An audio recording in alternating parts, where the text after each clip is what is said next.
तो गैरसैंण में होने वाले मॉनसून सत्र के लिए आशियाना सज चुका है। सत्र के लिए सत्ता पक्ष और विपक्ष दोनों तैयार हैं। इस बार सत्र हंगामेदार रहने के पूरे आसार हैं। गैरसैंण में गदर होगा या फिर काम भी होगा,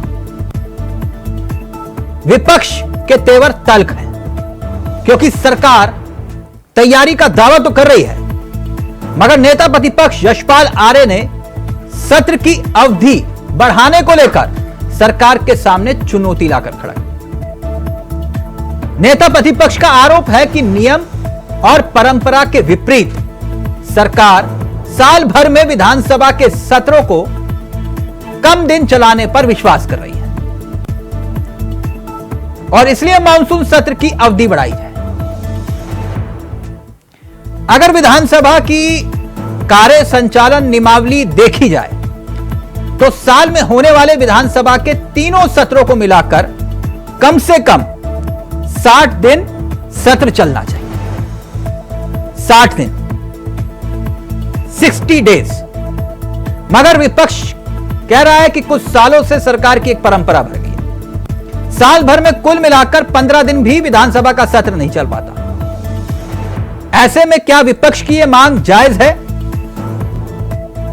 और क्या वाकई में गैरसैंण में सरकार विधानसभा की अवधि सत्र की बढ़ाएगी? आसार तो कम है।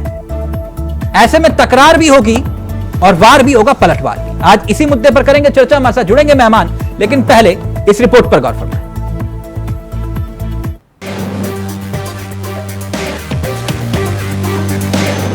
धामी सरकार के लिए गैरसैंण का मानसून सत्र काफी अहम रहने वाला है, क्योंकि सत्ता पक्ष जहां इन 3 दिनों में विपक्ष के हमलों से घिरता हुआ नजर आएगा, तो वहीं सदन के भीतर सत्र की अवधि बढ़ाने को लेकर भी विपक्ष अड़ता हुआ नजर आ रहा है। सत्ता पक्ष की तरफ से जहां सदन के भीतर अनुपूरक बजट और खेल विश्वविद्यालय का जैसा महत्वपूर्ण विधेयक पास कराने का काम किया जाएगा, तो वहीं दूसरी तरफ विपक्ष की तरफ से केदारनाथ आपदा और कानून व्यवस्था जैसे गंभीर विषयों को उठाने का काम किया जाएगा। कुल मिलाकर देखें तो 3 दिन के इस विधानसभा सत्र में विपक्षी सदस्यों के हंगामे के बीच सत्ता पक्ष का एक्शन मोड भी देखने को मिलेगा। ऐसा होगा सत्र। मानसून सत्र के पहले दिन दिवंगत विधायकों को श्रद्धांजलि देने का काम किया जाएगा। दूसरे दिन सत्ता पक्ष की तरफ से अनुपूरक बजट को सदन के पटल पर रखने का काम होगा। सरकार सत्र के दौरान हल्द्वानी में बन रहे खेल विश्वविद्यालय के विधेयक को भी लाने का काम करेगी। सरकार इस सत्र में निजी संपत्ति क्षति वसूली विधेयक को भी लाने का काम करेगी। तो वहीं सत्र के दौरान सदन में सियासी मुद्दों के हथियार विपक्ष ने भी तैयार कर रखे हैं। विपक्ष की तैयारी की बात की जाए तो विपक्ष जो मुद्दे उठाएगा, अब उस पर गौर करें। विपक्ष के सियासी हथियार, केदारनाथ मंदिर निर्माण विवाद को उठाने का काम किया जाएगा। केदार घाटी में आई आपदा के मुद्दे को भी विपक्ष सदन में उठाएगा। प्रदेश में बिगड़ रही कानून व्यवस्था पर भी विपक्ष कार्य स्थगन का प्रस्ताव लाने का काम करेगा। बेरोजगारी और महंगाई जैसे विषयों पर भी विपक्ष चर्चा की मांग करेगा। तो वही सत्र के आगाज से पहले दोनों में सियासी तीर एक दूसरे पर छोड़े जा रहे हैं। विधानसभा सत्र शुरू होने जा रहा है। 3 दिवसीय सत्र है। पहला दिन जो है हमारी दिवंगत नेता शैला रानी रावत जी जो केदारनाथ से विधायक थी, उनका देहांत हुआ है, तो उनको श्रद्धांजलि देने में जाएगा।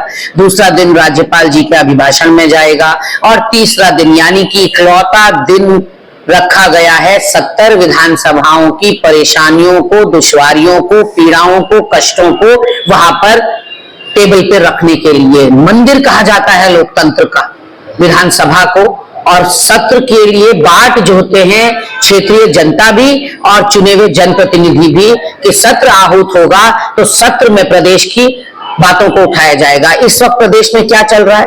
कलकत्ता से बुरे हाल तो हमारे हो रहे हैं। देखिए, मुझे लगता है कि विपक्ष को सकारात्मकता के साथ में इस समय सत्र को चलने देना चाहिए, क्योंकि सत्र में बहुत ऐसे महत्वपूर्ण मुद्दे होते हैं जो जनहित में होते हैं, जो प्रदेश हित में होते हैं, जो विकास हित में होते हैं। लेकिन अगर विपक्ष इस तरह से हंगामा ही मचाने की बात करेगा तो क्या सरकार काम करेगी? किस तरीके से काम करेगी? अगर इतनी नेगेटिविटी ही अगर विपक्ष के अंदर है तो मुझे लगता है कि उनको जनता के बीच में जाकर के इस चीज के लिए बात करनी चाहिए और देखना चाहिए कि कहाँ उनसे चूक हुई है। पर सरकार इतना अच्छा काम और बेहतर काम कर रही है और उसके बावजूद अगर विपक्ष हंगामेदार इस सत्र को बताने की बात कर रहा है तो इससे छोटी सोच और इससे छोटी मानसिकता मुझे लगता है कि ऐसी नहीं होनी। उत्तराखंड विधानसभा का मानसून सत्र भले ही 3 दिन का हो, लेकिन अगर सकारात्मक रुख के साथ सदन की कार्रवाई चलती है तो जनहित के प्रश्न भी सदन के भीतर हल हो पाएंगे और जनता से जुड़े ज्वलंत मुद्दों पर भी सरकार संजीदगी के साथ काम कर पाएगी। ऐसे में अब देखना यह है कि सदन के भीतर विपक्ष का हंगामा बढ़ता है या फिर सत्ता पक्ष विपक्ष के दबाव में सत्र की अवधि बढ़ाने का काम करता है। अभय कैंतुरा, इंडिया वॉइस, गैरसैंण।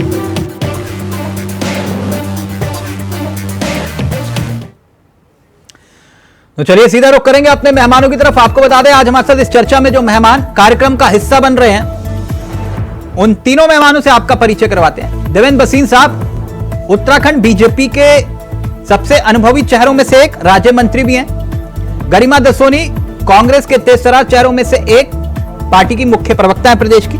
और साथ ही साथ कुलदीप राणा जी हमारे साथ है, वरिष्ठ पत्रकार हैं जो सियासत को बहुत करीब से कवर करते हुए हैं। सबसे पहले मैं भसीन साहब आपसे इस चर्चा की शुरुआत करूंगा। विपक्ष कह रहा है मॉनसून सत्र का काल बढ़ाया जाए, यानी कि अवधि बढ़ाई जाए। मांग जायज है या फिर नहीं? देखिए तिलक जी, किसी भी सत्र की जो अवधि है जो विधायी कार्य होते हैं उसके वॉल्यूम पर निर्भर करती है।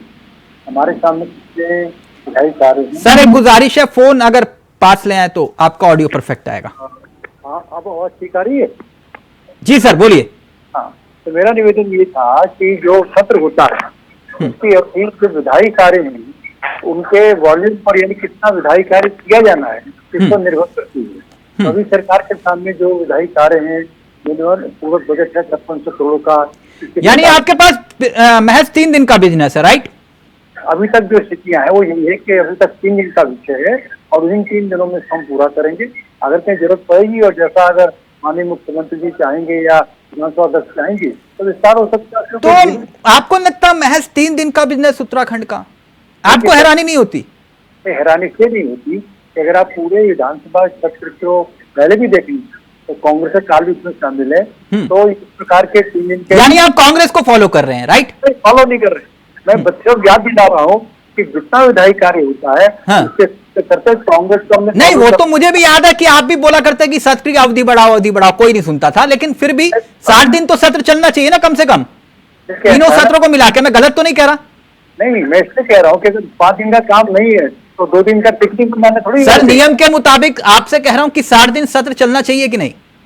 देखिए ऐसा है कि जो सत्र तय हुआ उसके तौर पर नियम के अनुसार ही है, इसमें किसी प्रकार से सर नियम के अनुसार या विरोध की बात नहीं कर रहा मैं। अगर पिछले साल भर में कुल मिलाकर 15 दिन भी सत्र नहीं चल पाता, सदन नहीं चल पाता, तो ये हमारी उपलब्धि है? नहीं, उपलब्धि इस रूप में होती है कि जो हमारी विधायी कार्य होते हैं उस पर निर्भर करता है। हम सत्रों की संख्या बढ़ाते रहे, तारीखें बढ़ाते रहे केवल और बनाने के लिए। ठीक सर, ठीक। यानी आप ये कह रहे हैं कि सत्र जो है 15 दिन भी चले तो कोई दिक्कत नहीं है, बस चलना चाहिए। वो तो मजबूरी है कि सत्र बुलाना पड़ता है, वरना फिर सत्र की भी जरूरत नहीं है। नहीं, सत्र तो चाहिए। और दूसरी बात ये कहना चाहूंगा कि सत्र का अवधि जो है वो वॉल्यूम के आधार पर कितना काम हमको करना है और केवल वहां पर हर दिन जो है। गरिमा जी समझ में आया? प्रोफेसर साहब ने जो समझाया, सर कह रहे हैं कि जितना वॉल्यूम यानी कि जितना बिजनेस सरकार का होगा उसी के हिसाब से सत्र चलेगा और 3 दिन काफी है। आप लोगों की मांग जायज नहीं है? गरिमा जी मैं ऑडिबल हूँ? जी बोलिए गरिमा जी। मैं इसीलिए कह रही हूँ, आप 60 दिन की बात कर रहे हैं तिलक भाई। पूरे 7-8 साल इनके अब प्रचंड बहुमत की सरकार को हो गए। 60 दिन तो इन्होंने इन 7-8 सालों में नहीं चलाई सदन। और देखिए बार बार भसीन साहब एक बात कह रहे हैं कि माननीय मुख्यमंत्री जी चाहेंगे तो और भी मतलब अवधि को बढ़ाया जा सकता है, बिजनेस क्रिएट किया जा सकता है। अब आप देखिए सत्र है टू वे कॉन्वर्सेशन। जो सत्र में होता है वो चर्चा होती है, वो बहस होती है, वो मंथन होता है कई विषयों पर। ऐसे में मैं पूछना चाहती हूँ कि केवल मुख्यमंत्री जी डिसाइड करेंगे कि हमने ये बिल पास करना है, वो बिल पास करना है, इसलिए सत्र बढ़ाया जाएगा, या कुछ विपक्ष के नेताओं को कुछ कह रहे हैं उनका मन भी टटोलेंगे आप लोग। अब एक ट्रेंड बन गया है तिलक जी इस देश के अंदर कि केवल अपने मन की बात सुनाकर ये हिट एंड रन करते हैं। अब सत्र सिर्फ और सिर्फ बिल पास करने के लिए बुलाए जाते हैं। बस 2-3 बिल जो कैबिनेट में इन्होंने प्रस्ताव पारित किए होते हैं उनको बिलों को लाने के लिए ये कैबिनेट ये विधानसभा सत्र बुलाते हैं।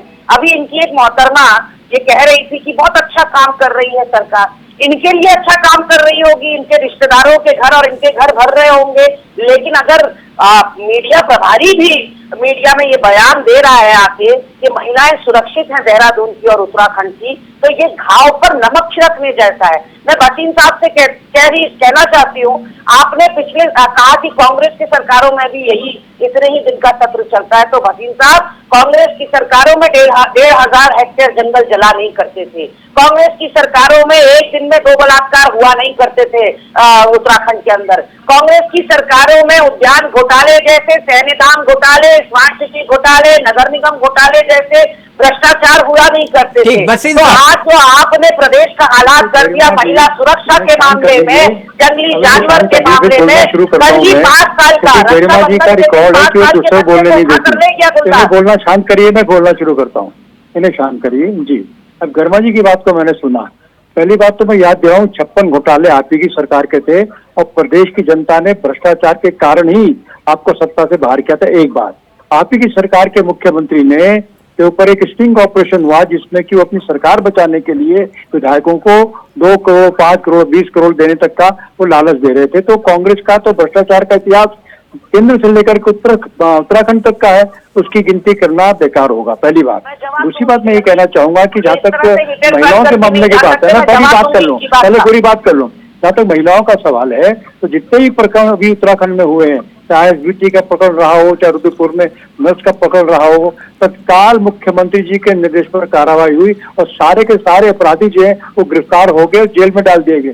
और ममता बनर्जी जी, जिनके बारे में आपके नेता भी नहीं बोल पा रहे हैं, उन्होंने इतना बड़ा कांड कर दिया, लेकिन आपकी आंखों से एक आंसू नहीं निकला। आप कभी उनके लिए प्रदर्शन करने के लिए भी बाहर नहीं निकले। तो ये स्थितियां आपकी हैं। आपके लोग मणिपुर नहीं जा रहे हैं, कलकत्ता तक नहीं जा रहे हैं। राहुल गांधी जी सरकार बैठ रहे हैं, लेकिन कलकत्ता नहीं जा रहे हैं। महिला डॉक्टर की मृत्यु और रेप पर कोई भी सरकार प्रस्ताव देती है, संस्तुति करती है सीबीआई जांच की, और केंद्र उसके लिए सहमति देता है। ममता सरकार ने तो 3 दिन के अंदर सीबीआई जांच करा ली। आपने क्या किया? आज सुप्रीम कोर्ट को देखिए, आज सुप्रीम कोर्ट ने क्या किया कराई? आपने बताइए के मामले में सुप्रीम कोर्ट को देखिए क्या कहा सुप्रीम कोर्ट ने। क्यों बोल रहे हैं आप? बीच में क्यों बोल रहे हैं? आपने पूरा बोलने दीजिए। आपने कहा इनके नेता जो है टीवी पर दिखाई दिए, 2 करोड़ ले लो, 3 करोड़ ले लो कहते हुए। अरे पैसे तो नेता के हाथ में ना देते हुए दिखाई पड़े, ना लेते हुए दिखाई पड़े। आपके तो राष्ट्रीय अध्यक्ष ऑन कैमरा टेलीविजन कैमरे के ऊपर बंगारू लक्ष्मण देखे गए नोटों की गड्डियां समेटते हुए। कम से कम मेरा नेता केवल जुबानी जमा खर्च करता था, आपका नेता तो खुलेआम लेन देन करता था। तो कुछ शर्म करिए। अगर आज हो रहे महिला अपराधों, आज हो रहे महिला अपराधों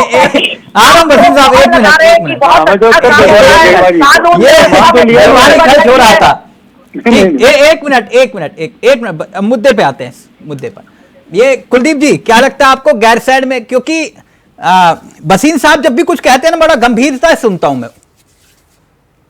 सबसे बड़े कॉलेज के प्रिंसिपल रहे, तो उनसे तर्कों के साथ चर्चा करने में थोड़ा मजा आता है। वो कह रहे कि 60 दिन सत्र चले ना चले कोई मतलब नहीं, कोई दिक्कत नहीं, सत्र चलना चाहिए, बिजनेस पूरा, काम पूरा।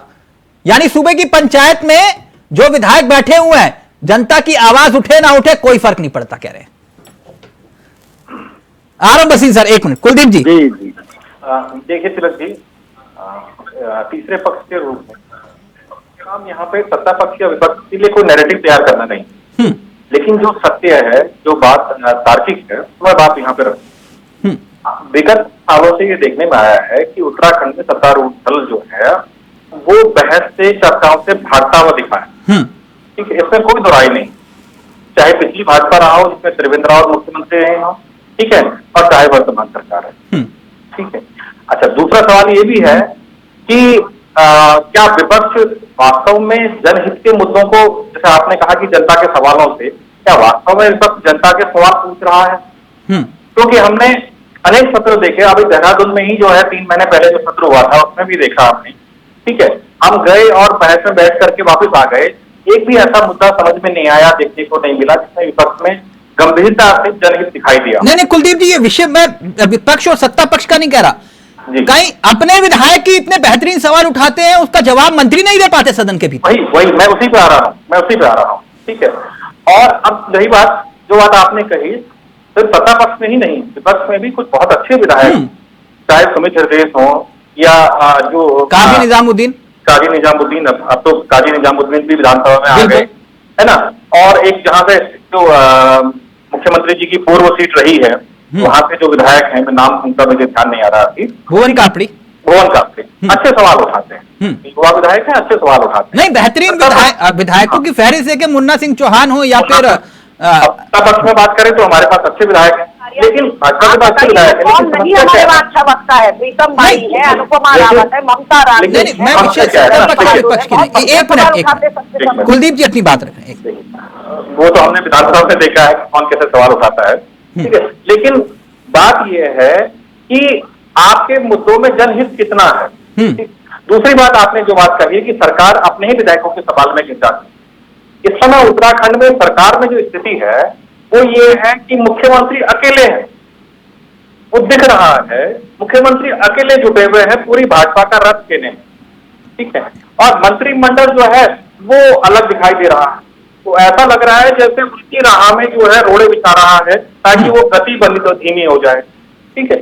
यानी आप ये कहना चाह रहे हैं कुलदीप जी कि मंत्री फंसे नहीं, इसलिए अवधि जितनी कम हो उतनी ज्यादा बेहतर है। देखिए, अगर मंत्री फंसेंगे तो सवाल किस पे खड़े होंगे? सरकार पे खड़े होंगे, नेतृत्व पे खड़ा होगा। और नेतृत्व को मालूम है, दिख रहा है कि उनके भीतर की स्थितियां क्या है। देखिए, हमने तिलक्यारा प्रकरण भी देखा, हमने वनाग्नि प्रकरण भी देखा, हमने आपदा प्रकरण भी देखा, ठीक है। अगर विपक्ष इनसे संबंधित सवाल उठाएगा तो ये तो गायब हो जाएंगे, क्योंकि दिखता है ना, आप जनता से जनहित के मुद्दों पर जनता के बीच में नहीं गए तो आप उनके सवालों के सामने कैसे आएंगे? क्या यही वजह है वसीम साहब, जो बात कुलदीप जी कह रहे हैं कि जनता के मुद्दे उठेंगे, आपके विधायक अपने ही विधायक जो है मंत्रियों से सवाल पूछेंगे, वो जवाब नहीं दे पाएंगे, इसलिए सरकार की फजीयत होगी? देखिए, मैं पूरा गणित आपको दैनिक जो कार्यवाही होती है वो आपकी जानकारी में है सबके, लेकिन फिर भी रिपीट कर देता हूँ। जो हमारा दैनिक कार्यक्रम चलता है, सुबह शून्य काल चलता है, फिर प्रश्नोत्तर काल चलता है, फिर विधायी कार्य शुरू होता है। तो प्रश्नोत्तर काल का समय भी तय है, शून्य काल का समय तय है, और उसके बाद विधायी कार्य का प्रारंभ होता है। लेकिन हमने अक्सर ये देखा है कि जो विपक्ष है वो ना तो शून्य काल में कुछ करने को तैयार है, प्रश्न काल का जो उसका अधिकार होता है, जो अटल जी कहा करते थे कि प्रश्न काल को पूरी गंभीरता से लेना चाहिए पक्ष को, उस पर ही गंभीर नहीं होता, उसका केवल एक मकसद होता है कि हंगामा काटना। तो ऐसे में तिलक जी, कुलदीप जी रिएक्ट करना चाह रहे हैं। कुलदीप जल्दी से, फिर गरिमा जी आ रहा हूं आपके पास। तो मेरा कहना ये है कि पूरी प्रक्रिया तय है, उसमें जो भी प्रश्न आएंगे उसका उत्तर भी दिया जाएगा। अगर मंत्री अधूरे उत्तर देंगे तो विधानसभा की जो अध्यक्षा महोदय ने पहले भी देखा है, उन्होंने कहा कि इसको दोबारा तैयार करके लाइए, या उनको कहा कि इनको उत्तर अलग से लिख के भेजिए, तो तत्काल पीठ से जो है निर्देश जारी हो जाता है। तो किसी प्रकार से भागने की हमको आवश्यकता नहीं है, और हम भागेंगे क्यों? हमने कौन सा गलत काम कर रखा है जो हम भागेंगे वहां से? कुलदीप जी, इसलिए किसी प्रकार से भागने की जरूरत नहीं है, हम पूरा तैयार हैं। और अगर विपक्ष कोई अच्छी बात कहेगा, सकारात्मक बात, उसका स्वागत है। अगर हंगामा करना चाहता हंगामा करे। देखिए, मैं भसीन साहब की बात से सहमत हूँ, क्योंकि उन्होंने जो बात कही वो तार्किक बात कही है और अपनी पार्टी की बात। लेकिन समस्या क्या है कि हकीकत इससे इधर है। हमने पिछले सत्र में सतपाल महाराज की स्थिति देखी, जब उनसे सवाल पूछा गया तो वो उनसे सवाल कुछ और पूछा जा रहा था, उनका जवाब कुछ और, ठीक है। 2-3 बार विधानसभा स्पीकर ने भी उनको टोका, लेकिन उसके बावजूद भी वो पटरी पर नहीं। और इस समय वर्तमान भाजपा सरकार में सबसे सीनियर मोस्ट मंत्री अगर कोई है तो वो सतपाल महाराज हैं। भाजपा सरकार में भी रहे, कांग्रेस की सरकार में भी रहे, केंद्र सरकार में भी मंत्री रहे, ठीक। ऐसा नहीं है कि विधानसभा नियमावली से या उनकी वर्जित नहीं होंगे, ठीक है। लेकिन समस्या क्या है? समस्या ये है कि जो राजनीतिक उठापटक भाजपा के भीतर चल रही है वो कहीं विधानसभा के माध्यम से सार्वजनिक ना हो जाए। मुख्यमंत्री अकेले इस समय दिखाई दे रहे हैं, वो स्पष्ट दिखाई दे रहा है। इसमें मुख्यमंत्री का वसीम साहब इस थ्योरी पर यकीन नहीं कर रहे ना, है ना? वसीम साहब नहीं, ऐसी कोई थ्योरी नहीं है। देखिए, वो पार्टी प्रवक्ता है, हाँ। उनको अपनी पार्टी को साथ लेके चलना है। हाँ, वो ठीक। जो गरिमा जी, आप इत्तेफाक रखते हैं जो बात कुलदीप जी कह रहे हैं? क्या मसला वही है? बिल्कुल, जो इतिहास रहा है इस सरकार का वो यही रहा है कि ये केवल नाम के मंत्री हैं। जिस समय सत्र होता है उसके लिए ये जनता के प्रति बिल्कुल सिंसियर नहीं है। जनता ने चुनकर आपको भेजा है तो आपको होमवर्क करना होगा, आपकी जवाबदेही है, आपकी जिम्मेदारी है। सदन के थ्रू जनता के पास आपका जवाब जाता है। आप जनता के संग 1 to 1 तो कभी मन की बात करते नहीं है या उनसे उनकी मन की बात पूछते नहीं है। तो सदन में जो आपका जवाब होता है वो सारी जनता के बीच में जाता है। तो कहीं ना कहीं इतनी ट्रांसपेरेंसी, इतनी ऑनेस्टी, लॉयल्टी इनके अंदर होनी चाहिए कि जिनकी वजह से इनको कुर्सी मिली है उनको जवाब दे पाए। मैं बताना चाहती हूँ तिलक जी आपको कि आज तो बहुत ही जरूरी था सत्र का लंबा चलना, क्योंकि प्रदेश हर लिहाज से आपदा से गुजर रहा है। चाहे वो आप प्राकृतिक आपदा की बात करें, अतिवृष्टि, ओलावृष्टि, बादल फटना, भूधसाव, जो भूस्खलन की घटनाएं हो रही हैं, वो तो है ही आपदा। लेकिन एक तरह से वन विभाग में आपदा आई हुई है कि 1500 हेक्टेयर जंगल, करोड़ों की संपत्ति, मानव जाति, सब चीज की हानि हो गई। अगर हम उद्यान घोटाले की बात करें तो भविष्य की बात गरिमा जी जो कह रही हुआ, मुद्दे तो पके पकाए हैं, वो सदन के भीतर भी ना उठा पाए। नहीं, मैं कह रही हूँ कि कभी ऐसा पहले नहीं हुआ कि सीबीआई अवसर मिलेगा इनको किसी घोटाले की और पर्दाफाश हुआ हो कि हाँ विभाग में करोड़ों का घोटाला हुआ है। महिला सुरक्षा के नाम पर आप देख लीजिए इस सरकार का हाल, मुख्यमंत्री के सुलेखा नाम की लड़की फांसी का फंदा लगाकर आत्महत्या कर लेती है। आपको और हमको पता नहीं है वो क्यों लगाई गई आत्महत्या, खबर आ गई। लेकिन ये कहीं उठाते थोड़ी है, ये तो केवल हंगामा काटते हैं। तो अगर 0 आवाज में नहीं, महिला सुरक्षा वाली बात है तो यहाँ पर तो सबको सामूहिक जिम्मेदारी लेनी चाहिए ना बसीन साहब। मेरी बात को पूरी आजादी दिया करिए। सरकार उसे भाग नहीं रही है, सरकार एक्शन में है और सरकार के पास कहने के लिए बहुत कुछ है। हमने जो गरिमा जी बोलेंगे, फिर आ रहा हूँ बसीन साहब, एक बोलेंगे। मूल निवास है, भू कानून है, लोकायुक्त है, इनकी बातें कहाँ उठाई जाकर। आज जो 6 दिसंबर 2018 को एक काला कानून त्रिवेंद्र सरकार लेकर आई थी विधानसभा में, और शायद गैरसैंण में ही लेकर आई थी, कि सेल पर लगा दी उत्तराखंड की भूमि, ओपन फॉर ऑल कर दी उत्तराखंड की भूमि। पहले आओ पहले पाओ, आओ सबके सब यहाँ आके डुबकी लगाओ, यहाँ की भूमि तुम लोगों के लिए है।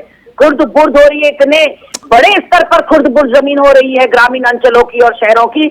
गरिमा जी, वो फिर एक अलग इतिहास हो जाएगा ना, किसके शासनकाल में कैसे खुर्द बुर्द हुई, तो फिर अगर कोई दृढ़ निश्चयी आदमी आया, मजबूत इच्छा शक्ति वाला आदमी जो गैरसैंण को राजधानी बनाए पूर्णकालिक, एक ऐसा व्यक्ति जो जिले दे उत्तराखंड को, तब तक तो लैंड में। नहीं, मैं समझ गया, आप क्रेडिट देना चाह रहे हैं मुझे बोगड़ा जी को, तो कोई दिक्कत नहीं है उसके लिए, वो गए वो नहीं बजेगा। मैं ये कह रही हूँ, ये हल्का मामला नहीं है जो मैं उठा रही हूँ। भू कानून का मामला आज एक एक जन जन के मन में है, तो कहाँ उठाएं बताइए ना। उस मामले को अगर सदन में नहीं उठाया जाएगा, कुलदीप जी रिएक्ट करना चाह रहे थे। बसीन साहब, एक बात और उन्होंने कही, उसी से जुड़ी हुई एक खबर है, बड़ी दिलचस्प खबर है कुलदीप जी। वो ये कह रहे कहाँ उठाएं भाई, इतने सारे मुद्दे हैं, जनहित के सारे मुद्दे हैं।